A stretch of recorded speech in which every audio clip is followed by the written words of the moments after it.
Welcome back to the Real Unsolved Crimes. In this deep dive, we'll take you through one of the most perplexing, mysterious, and tragic cases in Hollywood history, the mysterious death of Natalie Wood.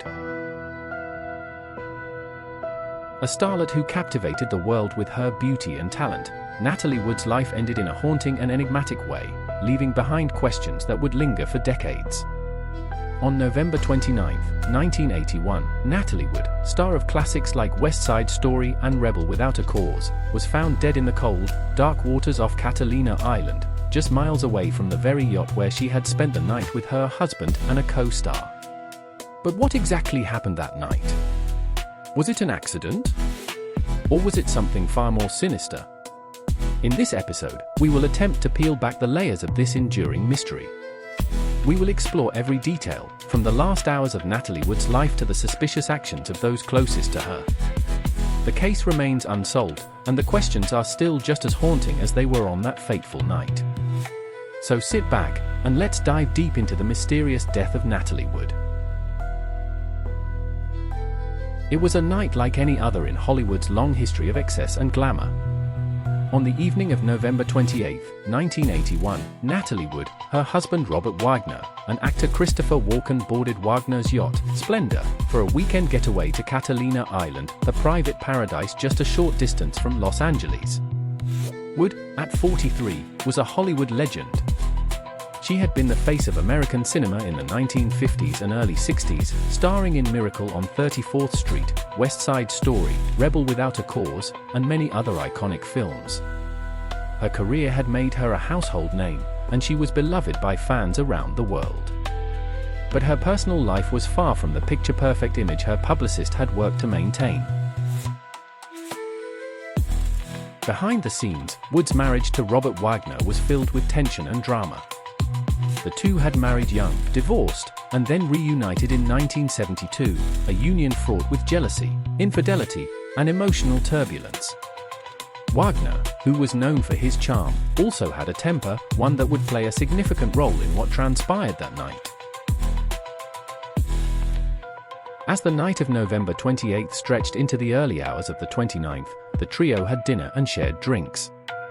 Witnesses recall a jovial atmosphere aboard the yacht, with Wood enjoying the company of her guests. But then, something shifted. The relaxed evening gave way to tension. At some point, Natalie Wood was seen in a heated argument with her husband. The cause? A common thread in their troubled marriage, jealousy. Wood had reportedly become suspicious of the growing closeness between Wagner and Christopher Walken, her co-star in the film Brainstorm. Walken, a talented actor with a reputation for being intensely private, was drawn into the personal drama unfolding on the yacht. But his role in the event of that evening is still the subject of speculation. As the night deepened, Wood disappeared. Wagner went below deck, leaving Walken on the deck, trying to piece together what had happened between his two friends. According to Wagner, when he returned to the deck, Wood was gone. He searched the boat and then realized something more chilling: she was missing from the yacht entirely. At midnight, Robert Wagner went to the Coast Guard and began the search for his wife. At first, it seemed like an unfortunate accident. After all, she had been drinking. She was upset. Perhaps she had wandered off and fallen into the water. But what happened next would throw suspicion into the air. By 1:30 a.m., Wood's body was found floating face down in the water, just a short distance from the yacht. Her flannel nightgown was still intact, and her socks and down jacket were on her body. Her death was ruled an accidental drowning, but there were several key things that didn't quite add up. For one, there were bruises on Natalie's arms and wrists. These marks raised doubts about the initial ruling. Could they be evidence of a struggle? Why was the body discovered so far from the boat if she had simply fallen in? And why was the dinghy found washed up on the shore, its engine still running, suggesting that it had been in motion not long before her body was found? As the investigation began, several questions emerged that would not be easily answered. Why had Wagner waited several hours to alert the authorities? Why had he given conflicting statements to the police about the events leading up to the discovery of his wife's body? These inconsistencies were enough to make anyone suspicious. The timeline of events became a critical focus. According to Wagner's initial statements, he had last seen Natalie around 10:30 p.m. By midnight, she was missing, and by 1:30 a.m., her body had been found. But Wagner's confusion about the exact details of those hours, combined with his strange behavior afterward, raised even more red flags. Was he guilty of something more than he was letting on? The autopsy report further complicated things.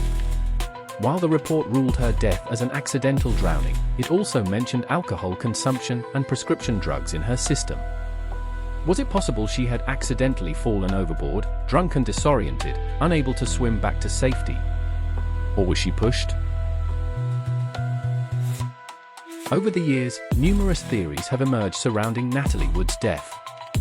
Some believe that it was indeed an accident, an unfortunate series of events. But others suspect foul play. Could Robert Wagner have been involved in his wife's death? Some have theorized that jealousy and rage played a part. What if their argument escalated? What if Wagner lost control and, in the heat of the moment, pushed her into the water? After all, there had been rumors of violent outbursts and arguments between the couple, and Wagner's reluctance to cooperate with the investigation only added fuel to these speculations. Then there's the involvement of Christopher Walken. What did he really know about what happened that night? Walken had been in the middle of a tense situation between two friends, but he was not forthcoming with details. Why did he remain silent and evasive during the investigation? Was he protecting Wagner, or was there something more sinister at play? As time passed, Robert Wagner's role in the investigation became more and more scrutinized. At first, he was considered a person of interest, but he was never charged with any crime. The investigation into Natalie's death remained open, but there was little progress. In 2018, the Los Angeles County Sheriff's Department reopened the case and named Wagner a person of interest once again. New evidence and witness statements suggested that there may have been more to the story than previously believed. But despite the renewed interest, Robert Wagner has never been charged, and the true circumstances of Natalie Wood's death remain a mystery. Though Natalie Wood's death remains unsolved, her legacy as a Hollywood icon remains untouched. She is remembered not just for her beauty and talent, but for the tragic end that stole her life too soon. Her story, however, still carries a haunting resonance. For many, the case of Natalie Wood's death is more than just a mystery, it is a symbol of the darker side of fame. The price of fame is steep, and for Wood, the pursuit of happiness and peace in her personal life was as elusive as the truth of her untimely passing. As we close this episode, we are left with the same haunting questions that have lingered for decades. What truly happened on that dark night in November?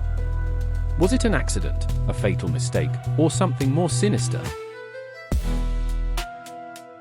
We may never know the full truth. But the story of Natalie Wood lives on, and the mystery surrounding her death will continue to captivate those who seek the truth behind the glamour of Hollywood. Thank you for joining us on this journey into one of the most mysterious and tragic unsolved crimes in Hollywood history. Be sure to like, subscribe, and turn on notifications so you never miss an episode. Until next time, keep searching for the truth.